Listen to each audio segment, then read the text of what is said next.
Magandang umaga, magandang umaga, mga kabuhay. Araw-araw, buhay, vlog tayo. Buhay maagang nakagaya.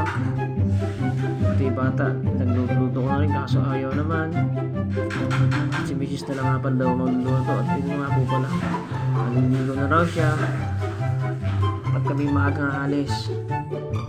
Ito po ating munting maliit na tahanan. May nakakalimutan pala ako dito. At yun po pala ang nakakalimutan ko yung charger. Ikot-ikot, ito lang po araw-araw buhay namin. Niluto si Mrs. ng itlog na favorite ko. Nabili pa ito ang dalawang itlog.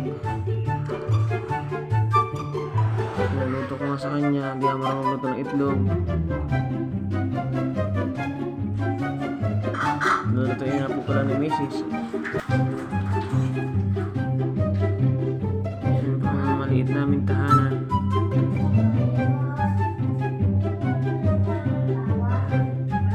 Sarap naman yung luto ni Mrs. Kaya sawan-sawa na tayo dyan.